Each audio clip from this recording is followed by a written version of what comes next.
Good morning, YouTube, and welcome back to Rocky Mountain National Park. We are at the Upper Ouzel campsite, just above Ouzel Lake and just before Bluebird Lake, which is where we'll be heading to shoot today.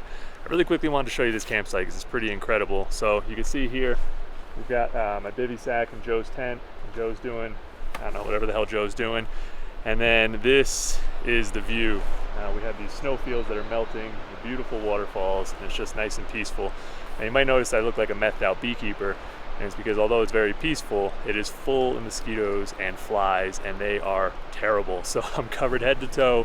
I took an entire bath in Picardin, and it's still not keeping them away. They're just covered all over my head, and they're going for my hands because it's the only thing I don't have covered. So other than that, though, it's perfect. So the plan is that we're going to head up to Bluebird Lake, which is just about a half a mile away. And we're going to do some scouting tonight, hopefully shoot sunset. There should be some nice waterfalls up there that we can also shoot. And then the plan is to get up for sunrise and hopefully shoot east towards the sunrise with some beautiful wildflowers in the foreground. I don't know how much snow is up there. That's kind of the deciding factor, whether or not the flowers are very late this year. So hopefully we have the flowers, hopefully we don't have the snow. But that's what we have to go find out. So I'm gonna get packed up, head up to the lake.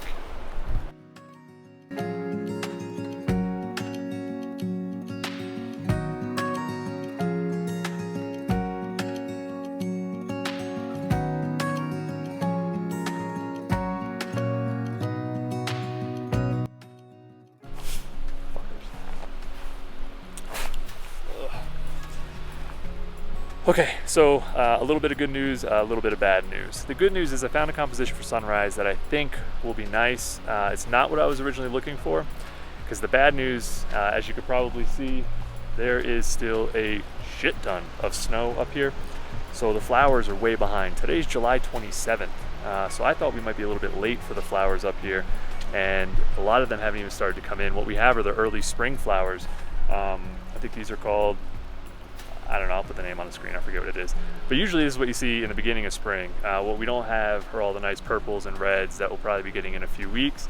So that's unfortunate. I had originally intended to shoot kind of this whole section here, these interesting trees. The sun's gonna rise in that valley out there. And I thought that that would be really nice, but what I'm doing instead is I'm actually heading further down, and I found a really nice clump of these white flowers leading in between two large rock faces. And there's a log and a stream coming through the scene. So there's a ton of interest in the foreground, but it's gonna be heavily dependent on sunrise. So if we don't get that color in the sky, I feel like the image might not work. It doesn't have to have cloud in the sky. We're just gonna need warm light pouring into the scene, illuminating that valley, because the valley is gorgeous. There's all these rolling hills. So if it catches that nice warm light in the morning, I think it'll be beautiful.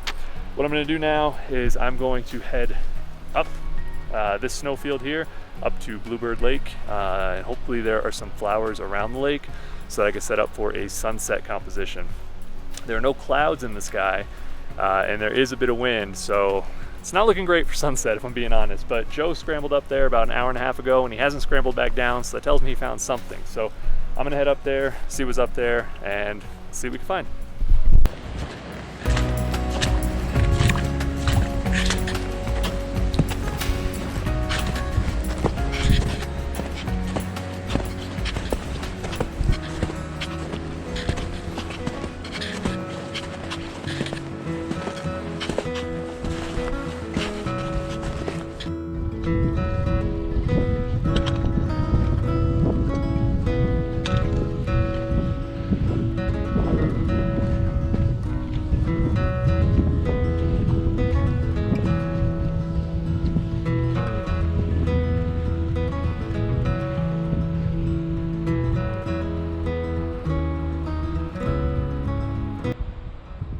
Okay, so I have scoured this lake looking for compositions, and there are some beautiful patches of flowers, but the problem is, as you can see, there's not a single cloud in the sky, and these peaks really aren't that interesting to me. And I don't like images where you have a strong foreground and then everything else just doesn't really make sense.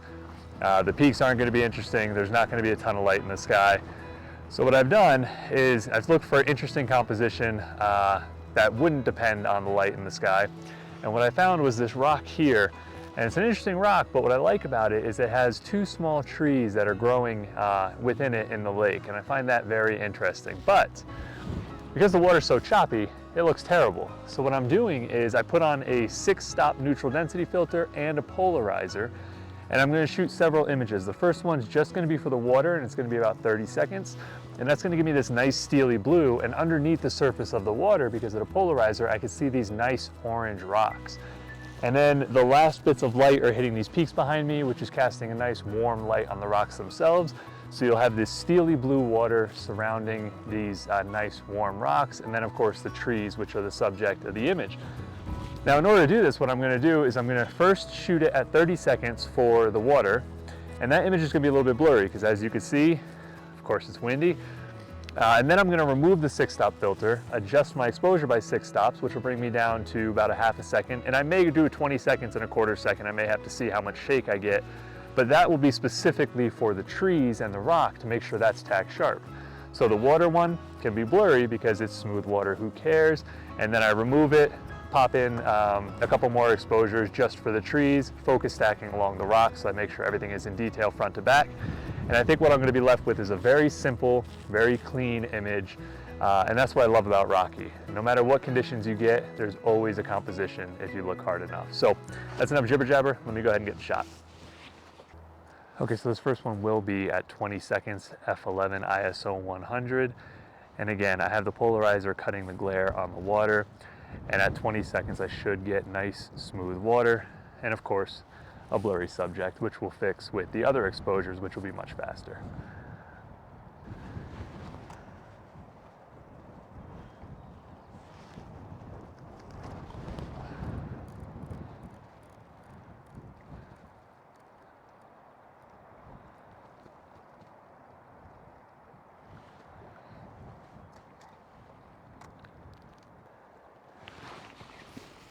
Okay, so I just reviewed the image. Is it what I came here for? Absolutely not. But I still like the image. I think it works, and I think it's something that I haven't seen before, and that's always the thing that I try and do come out here. I always have an image in mind, and it's usually the grand landscapes, the epic shots. But when the conditions don't work out, which is most of the time, that's when you can just get creative and have fun, and that's what this image is all about. So I'll put it up on the screen now. I hope you like it.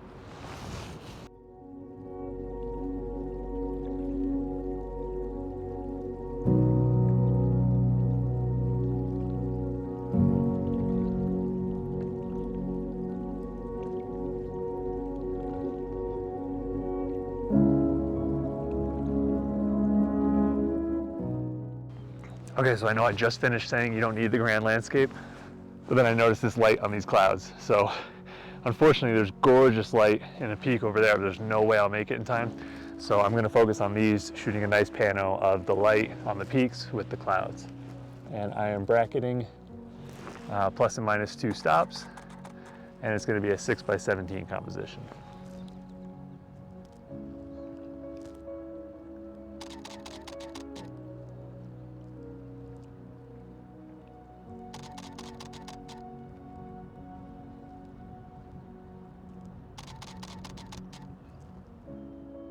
In the field, I got so distracted by the color in the sky that I missed what the subject of the image was. When I said I was going with a 6x17, it was because I wanted to capture all that color in the sky. In post, it was this single jagged rock at the center of the frame sitting on the ledge that I was most drawn to, and so I went with a single exposure and desaturated the sky so as not to detract from that subject. Okay, well, I apologize. That was a bit chaotic. I was packing up my stuff. I saw that light. I mentioned the light hitting the peaks and being warm, reflecting light onto my scene. My original scene is right back here. But there was no cloud behind it at the time, so I didn't think much of it. And then as I was packing up, these incredible clouds that you could still see rolled in. I did one quick pass before I set up the camera because I didn't know if the light was going to last. And then after I got that pass, I set up the camera. And the cloud continued to get more interesting even though the light was fading. So it'll be interesting when I get it in post to see A, how well it stitches because that cloud is moving quickly, and B, whether or not I prefer the dramatic light or the more dramatic cloud. Gosh, let me show you the cloud now as it's moving across the sky. I have never seen a cloud like that. I'm gonna go ahead and start making my way back. Hopefully I can find a composition with these clouds before it loses that light because they are beautiful. Okay, well, I missed the light. It faded. I don't know what I was thinking, like I was gonna be able to catch it, but what a beautiful night. Gosh, I wasn't expecting anything tonight. On the way up here, we got hit with a lot of rain, a lot of hail. I didn't even think we were gonna get to see the sun come out, and now we had blue skies with some beautiful cloud. The conditions here just change every minute. You can never, can never count on conditions. It's a good thing and a bad thing, but good thing is I came away with a couple images I'm happy with, and really this is a sunrise shoot. That's what we're most focused on. So today was just a bonus. I wanted to scout out, figure out my sunrise composition, which I have. And if I can get an image for sunset, that's great. So hopefully you enjoyed the images. Now I gotta go find Joe, because for whatever reason, Joe didn't want to carry a walkie-talkie because we're not gonna separate. I don't know where Joe is. He could be anywhere in this freaking place. So I gotta go track him down and then make my way back to camp. But see you in the morning.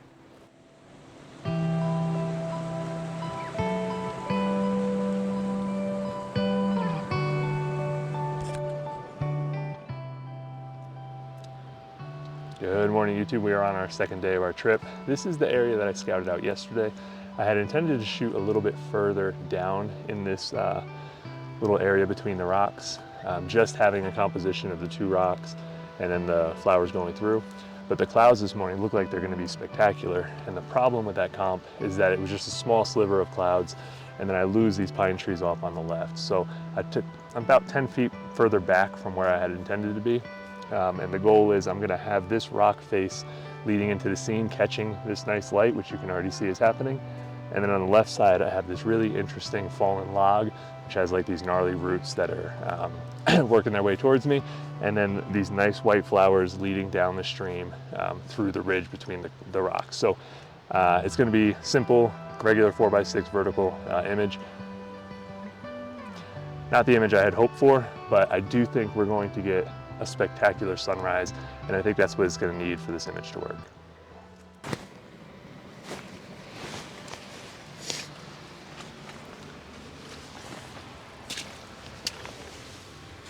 Okay, well apparently mosquitoes never sleep because they are horrible already.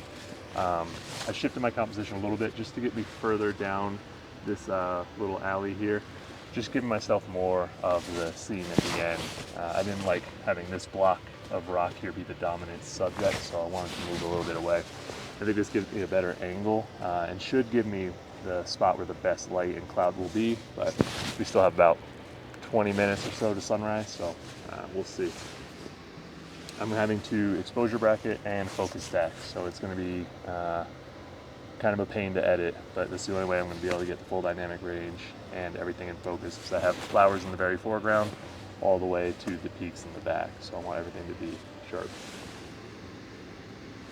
Now let's just wait and get eaten alive.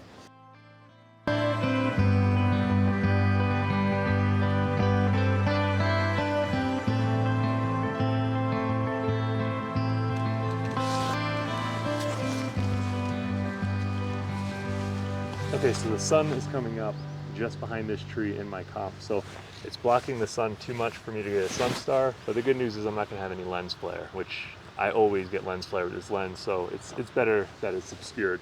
But we're getting beautiful light reflecting off of the side of this rock, and then that light is just starting to fill all this area in here because it's nice and wet from the water running through and reflecting off of the leaves as well. So just going to wait a couple more minutes for the sun to get a little bit higher and just pour some of that light into the valley, catching the pine trees at the bottom, and then hopefully stitch this image together.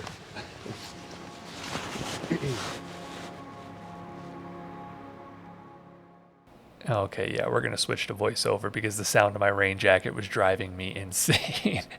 At this point, you can see that I've moved even farther forward. Now, this is the composition that I scouted the day prior. And that's why scouting is so vital if you have the opportunity, because the day prior, I didn't have this beautiful light distracting me. All I was doing was focusing on the compositional elements and making sure I had a cohesive scene. I had a strong leading line of this beautiful log leading me into the scene, surrounded by a soft running stream and beautiful white flowers. I knew that these flowers and the walls that are surrounding the image would catch that beautiful first light, and I even said earlier in the video that all it was going to need was a beautiful sunrise filling this valley with light, and that's exactly what I got. However, when I saw the conditions in the morning, I panicked a little bit and I thought I could do better. And that was just such a dumb decision, and I'm so grateful that I returned to this composition as the light was at its peak, because I think, as you're about to see, this ended up being the much stronger composition. There's no doubt that this is a beautiful scene. You have these flowers in the foreground and this incredible twisted log in the midground and this gorgeous sky in the far distance. However, compositionally, I feel like this is a weak image. I'm not drawn into the scene very much, and I'm not entirely sure where to look. In contrast, when we look at the second composition, my eye is drawn straight through the image. I have this leading line of the log and the water in the foreground, and my eye starts at the bottom of the image and works all the way through. Now granted, the light in the second composition is much better, which gives it the advantage, but I think it's pretty clear to me that this was always the right composition, and I'm very glad that I returned to it in time. I was also pleasantly surprised by this small sun star, which I did not notice at the time, and was very happy when I saw it in post.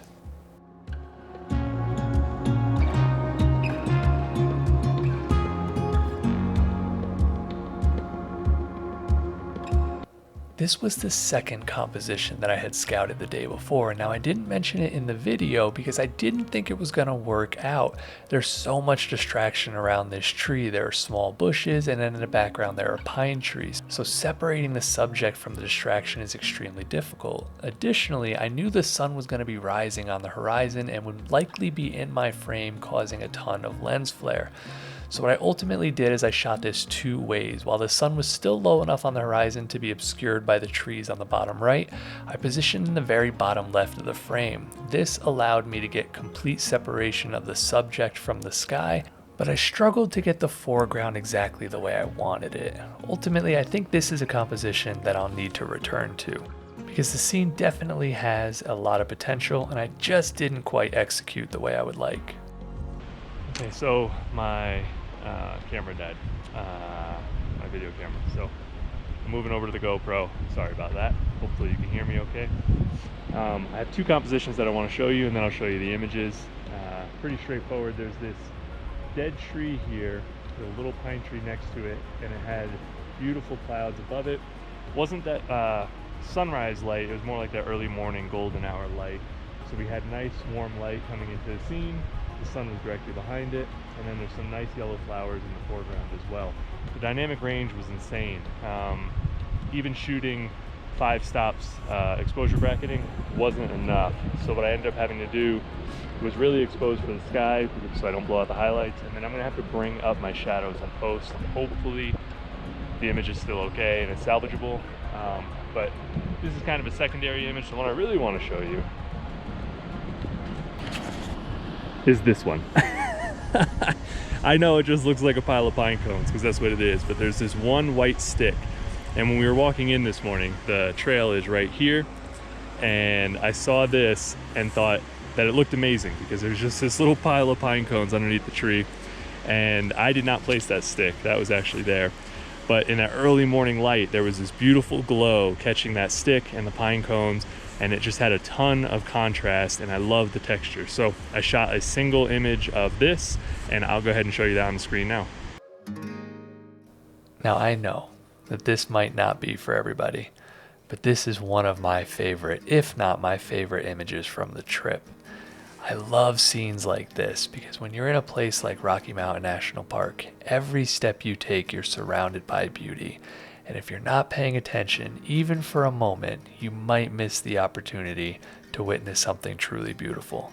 This image to me is quintessential Rocky Mountain National Park. You have the beautiful fresh green grasses springing through, the soft reds and oranges of the pine cones and pine needles, the singular rock in the top left corner with the beautiful green lichens, and of course the stick in the center of the image, which has so much texture and character, and is all brought to life by the beautiful, soft, warm light of the early morning.